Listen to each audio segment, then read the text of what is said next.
Hello beautiful people, welcome to my channel. Ngayon yung Lunes, dumating na itong ko yung in-order kong mga perfumes, 4 ito.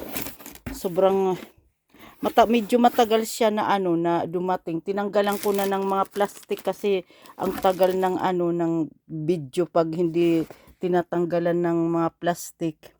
Yung binili ko itong Pretty from Elizabeth Arden, Obsession from Calvin Klein.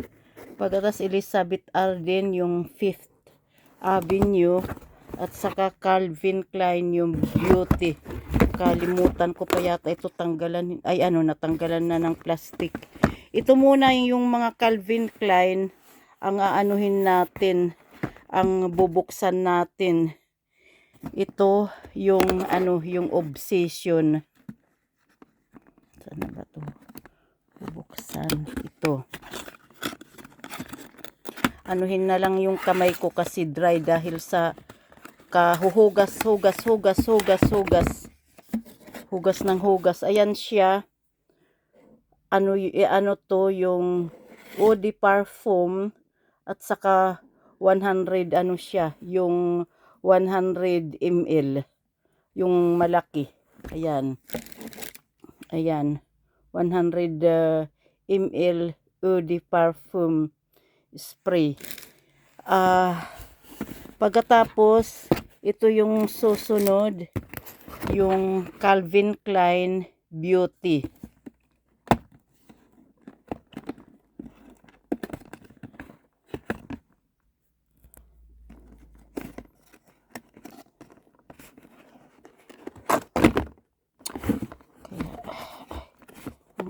Yan ang nakakaano kasi mahirap magbukas ba. Ayan.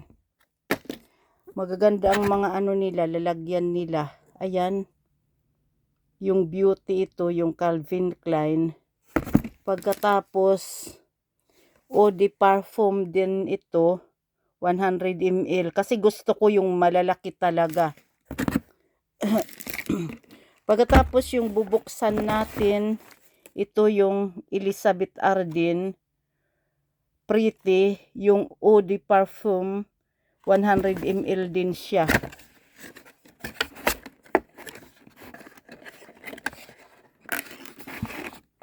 Ganda ng lagayan. Ayan, guys. Ganda ng lagayan niya. Ayan. Ayan. Pagkatapos, yung ito yung Elizabeth Arden 5th Avenue NYC, 125 ml siya. Ito yung pinakamalaki na ko na nabili ko. Eau de parfum din siya.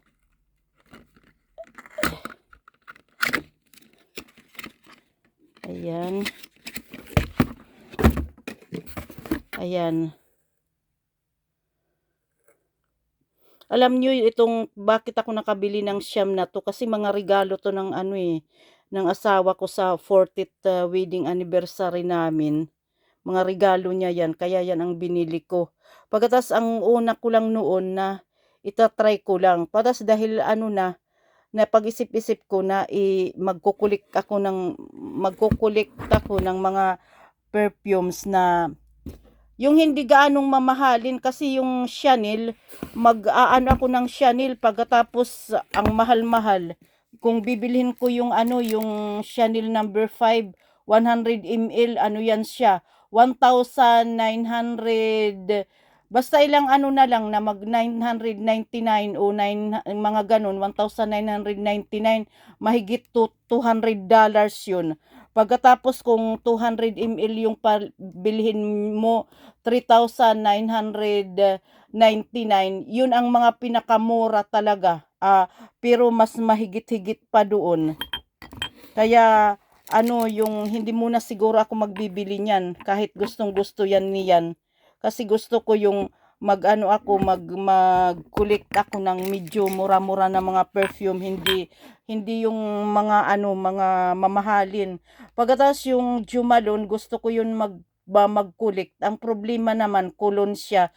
Kasi yung cologne parang yung una muna na talagang pinakamabango yung perfume, pagkatapos yung eau de toilette, pagkatapos yung ano, yung cologne at saka yung mist, yun ang ano, kaya yun yung basta ang mag-aano ako yung hindi gaanong mahal na mahal, pagkatapos yung mga may mga pangalan naman, yun ang mga aanuhin ko.